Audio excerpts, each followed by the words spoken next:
नमस्कार, 5 की आंच देख रहे हैं आप। लेकिन सबसे पहले एक उस आंच की बात करेंगे जिसमें रांची और झारखंड झुलस रहा है।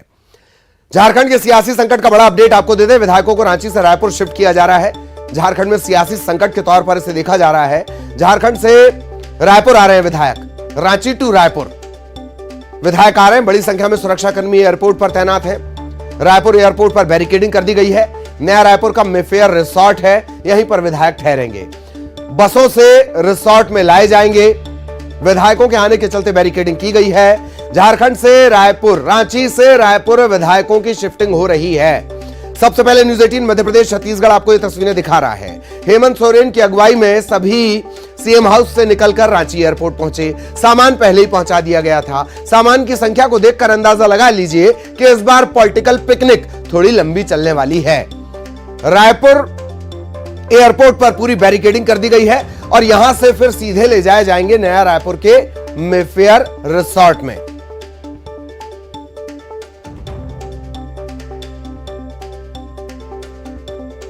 यूपीए गठबंधन की सरकार झारखंड में, मुख्यमंत्री हेमंत सोरेन मुसीबत में और इसी मौके की तलाश में बहुत सारी पार्टियां रहती हैं। एक पार्टी थोड़ी ज्यादा रहती है। अवधेश हमारे साथ जुड़े हुए हैं। अवधेश के पास आपको लिए चलेंगे। अवधेश, क्या कुछ अपडेट इस वक्त तक का? बिल्कुल सीधी तस्वीर दिखाएंगे अपने दर्शकों को। इस वक्त हम खड़े हैं मेफेयर रिसोर्ट के ठीक बाहर, जहां पे विधायकों को ठहराया जाएगा। एक चाक चौबंद व्यवस्था देख लीजिए, सुरक्षा के इंतजाम जो है उसकी तस्वीर देख लीजिए। अपने दर्शकों को दिखा दे कि किस तरह से जो है यहाँ पे जो तमाम जो सुरक्षा के में जो बल है वो तैनात किया गया है। 3 लेयर में सुरक्षा की गई है। भीतर जो है डीएसपी रैंक के अधिकारी है, बाहर जो है जवानों को तैनात किया गया है। किसी को भी ललित आने जाने की अनुमति नहीं होगी जब तक उनके पास पूर्व में अनुमति नहीं होगी। दरअसल इस रिसोर्ट में पिछली बार जब हरियाणा के विधायक आए थे तो उस वक्त भीतर की जो कुछ तस्वीरें थी वो निकल के बाहर आई थी। उसके बाद से इस बार की जो तैयारी है और अधिक पुख्ता दिखाई पड़ रही है और यही वजह है कि इस बार सुरक्षा के जो इंतजाम है थोड़े से बढ़ाए गए हैं। और उसी की तस्वीर है कि यहाँ पे तमाम अभी से जो विधायकों का आने का जो समय है तकरीबन 1.5 घंटे से अधिक का वक्त है, लेकिन सुरक्षा के जो इंतजाम है अभी से चाक चौबंद हो गए हैं। किसी को भी भीतर जाने दिया जा नहीं रहा है।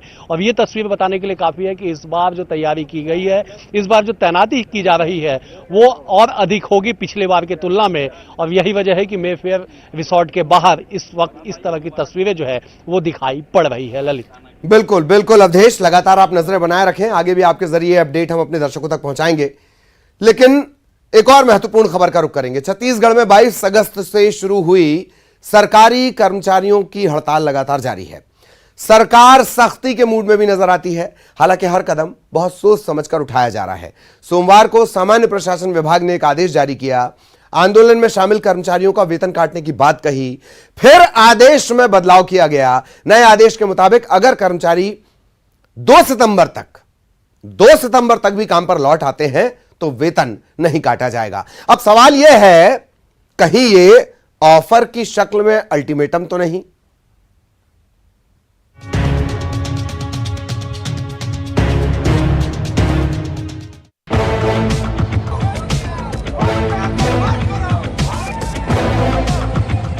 अब इसे छत्तीसगढ़ के सरकारी कर्मचारियों के लिए ऑफर मानिए या अल्टीमेटम, तारीख तय हो चुकी है। अगर 2 सितंबर तक हड़ताली कर्मचारी काम पर लौटे तो वेतन का एक भी पैसा नहीं कटेगा। लेकिन अगर हड़ताल जारी रही तो फिर वेतन कटना तय है। जी हां, सोमवार के आदेश में संशोधन कर सामान्य प्रशासन विभाग ने कर्मचारियों को एक नया ऑफर दिया है। दरअसल पुराने आदेश में हड़ताली कर्मचारियों के वेतन काटने का फरमान जारी किया गया था, लेकिन नए आदेश में थोड़ी राहत दी गई है। अब तनख्वाह तो कटेगी, लेकिन 2 सितंबर के बाद हड़ताल जारी रही तो। हालांकि इतना तय माना जा रहा है कि सरकार समझौते के नहीं बल्कि सख्ती के मूड में है। उधर कर्मचारी भी अभी अपनी मांगों पर अड़े हैं। कर्मचारियों को बीजेपी का भी पूरा समर्थन मिल रहा है।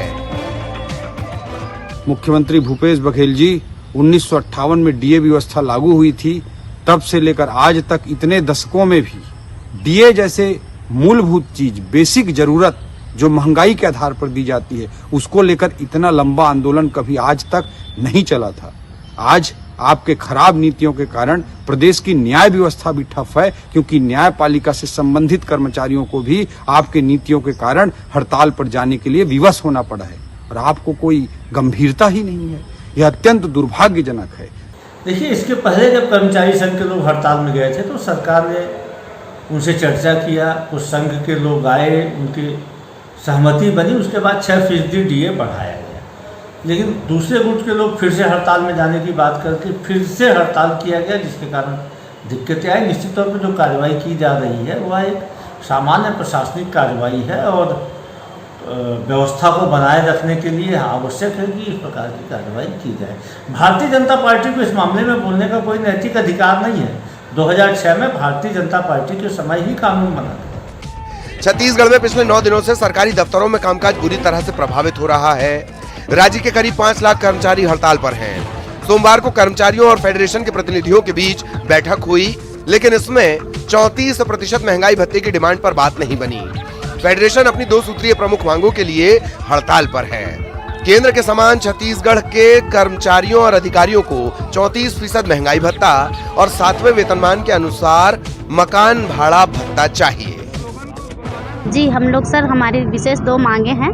DA जैसे कि महंगाई भत्ता है और HRA है, जो गृह भाड़ा भत्ता है, जो सर दे तिथि से हमको चाहिए। और आज तक हमारे यहाँ छत्तीसगढ़ में हमको 22 से 28% अभी हुआ है, जबकि बाकी जगह 34% है सर। तो हम लोग भी उसी लिए आज सरकार से निवेदन कर रहे हैं कि हमको भी जो बाकी राज्य में है और जो केंद्र के समान है महंगाई भत्ता, वो सर हमको देने की वो कष्ट करें सर। और 34% महंगाई भत्ता जो हमारी सरकार हमें नहीं दे रही है, ये भारत में सभी राज्यों में 34% महंगाई भत्ता मिल रहा है, लेकिन सिर्फ छत्तीसगढ़ राज्य में ही नहीं मिल रहा है। तो आज उसी के विरोध में हम सब, उसकी मांग के लिए हम सब यहाँ उपस्थित हुए हैं। 22 अगस्त से फेडरेशन की अनिश्चितकालीन हड़ताल जारी है।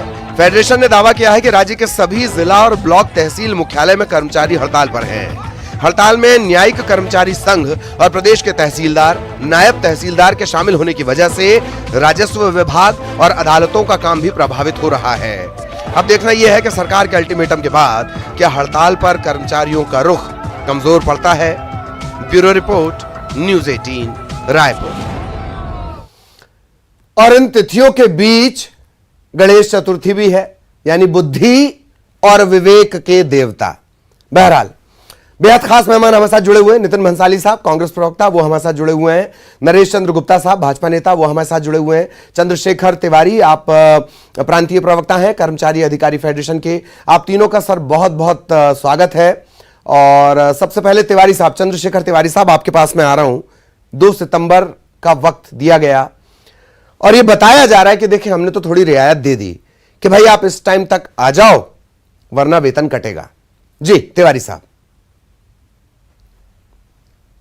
निश्चित रूप से देखिए, छत्तीसगढ़ कर्मचारी अधिकारी फेडरेशन ने इस बात को लेकर जो भी आदेश जारी हुए हैं, यहाँ पर उसका स्पष्ट मत है कि जो हमारे छत्तीसगढ़ कर्मचारी अधिकारी फेडरेशन के द्वारा जो 1 अगस्त को हमने मुख्य सचिव को अपनी मांगों को लेकर हमने मांग पत्र सौंपा और उसमें यह भी कहा कि राज्य के हमारे 5 लाख कर्मचारी अपनी 2 सूत्री प्रमुख मांग को लेकर हम आपके पास में लगातार, हम पिछले 30 मई को भी जो हमने आंदोलन किया था और फिर से 5 दिन का आंदोलन हुआ। अब इसके बाद भी सरकार इस पर कोई निर्णय नहीं लेती है तो 22 तारीख से निश्चितकालीन आंदोलन पर जाएंगे और 22 तारीख से हमारा यह आंदोलन प्रारंभ भी हुआ है। जी। अभी इसी बात को लेकर कहीं ना कहीं शासन के पास में, माननीय मुख्यमंत्री जी के पास में हमने अपने किसी माध्यम से जो बात पहुंची तो उसका असर यह हुआ कि मुख्य सचिव ने हमको चर्चा के लिए आमंत्रित किया। हाँ।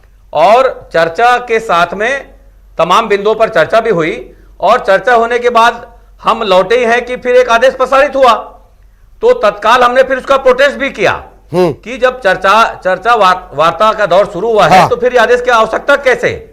तो कहीं ना कहीं अधिकारी जो स्तर के हमारे जो जेडी स्तर के जो अधिकारी हैं उनके द्वारा कहीं ना कहीं एक ऐसा हम बोल सकते हैं कि उनकी कोई समझ में कमी या कोई संज्ञान में नहीं लेकर इस आदेश को जारी किया गया।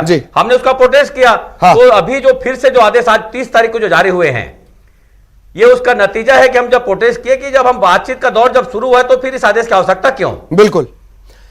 नितिन भंसाली साहब, ऑफर माने, अल्टीमेटम माने या दोनों माने, एक बात, और क्या कोऑर्डिनेशन इतना पुअर है कि मुख्य सचिव जब चर्चा कर रहे हो, चर्चा की शुरुआत हो चुकी हो तो अचानक से आदेश आ जाता है। बंसाली साहब।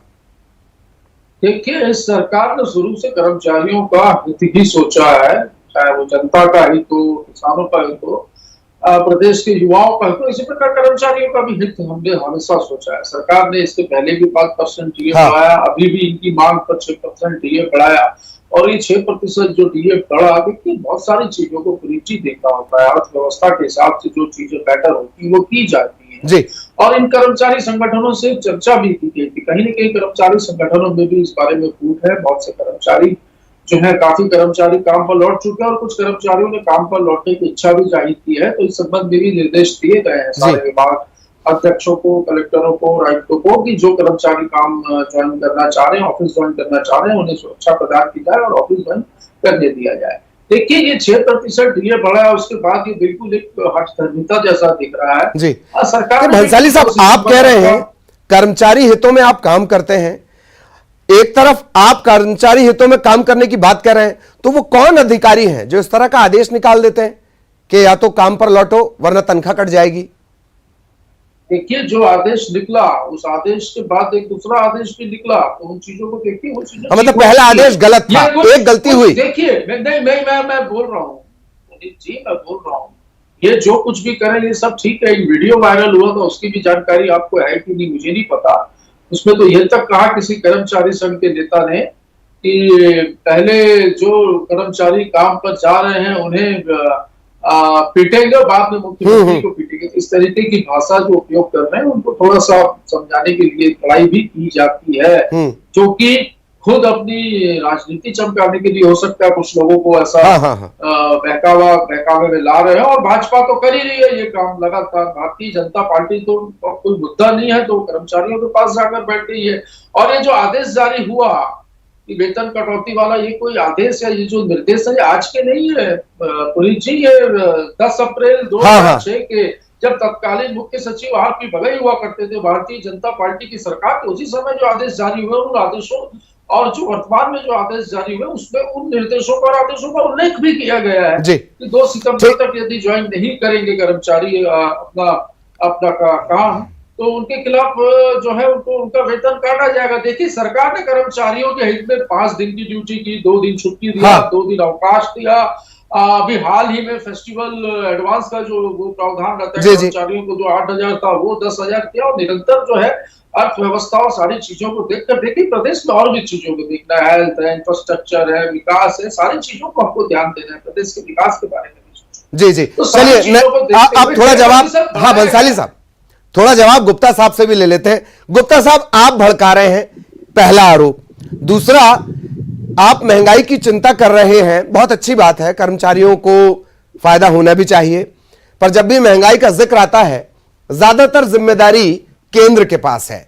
क्या केंद्र के नेताओं से भी आपने इस पर चर्चा की गुप्ता साहब?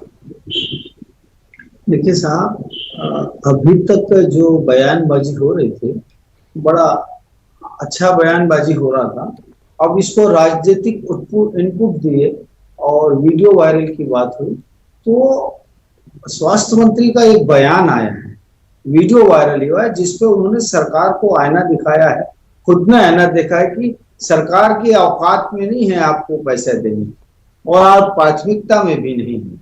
अब जब सरकार की औकात ही नहीं है इतने बड़े पैसे देने की, अब ये औकात विहीन सरकार हो गई है, फाइनेंशियल मिसमैनेजमेंट में चली गई है यह सरकार जी। और सरकार में जो वास्तविक स्वरूप होना चाहिए सरकार का, एक ग्रुप, एक कर्मचारियों का ग्रुप यदि स्ट्राइक पे जा रहा है तो उससे कैसे प्रॉपर डील करना चाहिए, उससे कैसा बर्ताव करना चाहिए, बिल्कुल उनके साथ किस स्वरूप पे व्यवहार करना चाहिए, वो सारी चीजों को, सारी मर्यादाओं को तार तार करते हुए यह सरकार पीछे से वार करती है, अटैक करने का प्रयास करती है जी। आप सोचिए, मंत्री यदि ये बयान दे रहा है, कैबिनेट का मंत्री, ठीक है, हमारी औकात नहीं है हमारी सरकार। नहीं, मैं चाह रहा था कि महंगाई पर भी आपका जवाब आता, लेकिन रुक जाइए तिवारी साहब, मैं आ रहा हूँ। बंसाली साहब आपके पास ही आऊंगा, अरे आपके पास ही आऊंगा। देखिए सर, तिवारी साहब के लिए एक सवाल रह जाएगा। दरअसल तिवारी साहब, पुरानी पेंशन बहाली पर आपने आभार व्यक्त किया, 2 दिनों के अवकाश की बात पर कर्मचारियों ने आभार व्यक्त किया। ये कैसी जिद है कि 34% से कम पे हम मानेंगे ही नहीं। सर आप मुझे बुलाए क्या है, को बोलने तो मुझे भी। जी गुप्ता साहब एक मिनट जाइए। सत्तारूढ़ दल को सारा समय देने के लिए आप ये प्रोग्राम कराते हैं क्या? अब हमको इंटरव्यू भी कर देते हैं। गुप्ता साहब आपसे महंगाई पर सवाल हमने पूछा, महंगाई को लेकर आप जवाब नहीं दे रहे। मंत्री का क्या बयान आया क्या नहीं आया आप मान लीजिए ना। मैंने सीधा कट्टू कर सवाल पूछा था, महंगाई की अगर आपको इतनी चिंता है तो गैस की सब्सिडी कम कर दीजिए, आप पेट्रोल के दाम कम कर दीजिए। उसका जवाब आपने दिया नहीं। यह राजनीतिक मंच नहीं है गुप्ता साहब, आप सुन लीजिए, राजनीतिक मंच नहीं है। सीधा सवाल है, सीधा जवाब हो तो दीजिए प्लीज। बोलिए बोलिए गुप्ता साहब। आप बीच में रोकते भी नहीं उनको। बोलिए गुप्ता साहब। आप देखिए, जब मैं बोल रहा था तो वो इंटरव्यू कर रहे थे ना, उनको क्यों इंटरव्यू करना? वो बोल रहे थे। चलिए जवाब दीजिए। नहीं इंटरव्यू किया उन्होंने, बोलिए प्लीज। नहीं इंटरव्यू किया, इंटरव्यू नहीं किया। कैसी बात करते हैं? आप करवाना चाह रहे हैं। ये सरकार जो है फाइनेंशियल मिसमैनेज का शिकार हो गई है। पूरे हिंदुस्तान में पेट्रोल का रेट कम किया गया, यहाँ रेट नहीं कम किया गया। यहाँ पर आईएएस और आईपीएस अफसरों के लिए आपको डीए देने की औकात है, लेकिन शासकीय कर्मचारी जो नीचे के लोग हैं प्रदेश स्तर के, उनको देने की औकात नहीं है। ये कौन सा ड्यूअल पॉलिसी? ये गुप्ता साहब ये बहुत बड़ा, ये भंसाली साहब इसका जवाब होना चाहिए। हम अधिकारियों को तो डीए, ये एक बड़ा सवाल। प्रशासनिक सेवा के अधिकारियों के लिए पैसा है, कर्मचारियों के लिए नहीं। प्लीज क्यों नहीं है कर्मचारियों के लिए? कर्मचारियों के हित में लगातार फैसले हो रहे हैं। पुरानी पेंशन योजना हो, चाहे फेस्टिवल एडवांस की बात हो, हफ्ता सप्ताह में 2 दिन छुट्टी की बात हो, वर्किंग डे 5 डे करने की बात हो, चाहे डीए बढ़ाने की बात हो। डीए भी 2 बार बढ़ाया है हमने। महंगाई ये बढ़ाया और डीए पे दबाव ये डाले हैं हमको, ये भाजपा के लोग। मैं कर्मचारियों को नहीं बोल रहा हूँ। उल्टा चोर कोतवाल को डांटे वाली कहावत दिखती है। भैया सब कुछ देखना है। ये बार बार जब कोई मुद्दा नहीं मिलता है ना, तो हमारे बीच में घुसकर ये बोल रहे हैं, वो बोलने वाली बात करते हैं कर्मचारी। ठीक मेरे को लगता है इनके साथ वो इनका साथ दे नहीं रहे हैं, ये जबरदस्ती घुस रहे हैं उनके। नहीं आप, मैंने बीच में एक बात भी कही ना कि एक बड़ा डिफरेंस है। डीए के ही अलग अलग हमारे यहाँ 3 सिस्टम चल रहे हैं राज्य में। ठीक है, वक्त कम है। तिवारी साहब मैं आपके पास आना चाह रहा हूं। सरकार को पूरे प्रदेश को देखना है, तारीफें भी आप करें, तारीफ भी आप करें और फिर 34% की जिद भी कर लें। बीच का रास्ता क्यों नहीं? तिवारी साहब बहुत शॉर्ट में प्लीज। देखिए हाँ बिल्कुल ललित जी, आपने बहुत अच्छा ये आपने बीच के रास्ता की जो आपने बात कही। छत्तीसगढ़ कर्मचारी अधिकारी फेडरेशन का स्पष्ट मत है कि हम जो बीच के रास्ते की आपने जो बात कही, यही सुझाव हमने माननीय मुख्य सचिव को हमने दिया है और हम चाहते हैं कि उसी बीच के रास्ते से क्योंकि जैसे भंसाली जी अभी जो अलग अलग जो बात कर रहे थे और आपने भी उस बात को कहा कि हमने जो भी सरकार ने लागू किया, चाहे पेंशन की बात हो, चाहे हमारे 5 दिवस की बात हो, तो निश्चित रूप से ये जो हमारी जो मांग है, ये हमारे एक वेतन का हिस्सा है। कोई अतिरिक्त हम शासन से मांग नहीं कर रहे हैं। जो हमारा 2019 से रुका हुआ है, भंसाली जी ध्यान देंगे इस बात को, हमारा 2019 से रुका हुआ है जो वेतन का जो हिस्सा है महंगाई भत्ता, केंद्र की सरकार जब जब इसे लागू करती, राज्य की सरकार को उसको लागू करना है जी। लेकिन आप देखेंगे हमारे देश के तमाम ऐसे राज्य हैं जो छत्तीसगढ़ से कम आर्थिक स्थिति वाले जो राज्य हैं उनके द्वारा ये लागू कर दिया गया। अभी हम जो 6% भी आपने जो दिया है, हम ये कह रहे हैं इसको दे दिनांक से देना चाहिए और हम ये भी कह रहे हैं अभी हम जो प्रस्ताव शासन को दे रहे हैं हमारे दे दिनांक से देते हुए। तिवारी साहब, बंसाली साहब, गुप्ता साहब, नहीं प्लीज, मेरे पास वक्त की कमी, आप समझिए वक्त की अपनी सीमाएं हैं। और एक छोटा सा कमेंट जो एक अखबार की हेडलाइन है कि आईएएस आईपीएस अधिकारियों की भी का भत्ता बढ़ गया और राष्ट्रपति ने मंजूरी भी माननीयों के वेतन को बढ़ा दी, तो उस अखबार ने लिखा है कि जले पर नमक छिड़कने जैसा ही है। नहीं प्लीज, वक्त बहुत कम है। बहुत बहुत शुक्रिया, आप सभी का बहुत बहुत शुक्रिया। इस प्रस्तुति में इतना ही।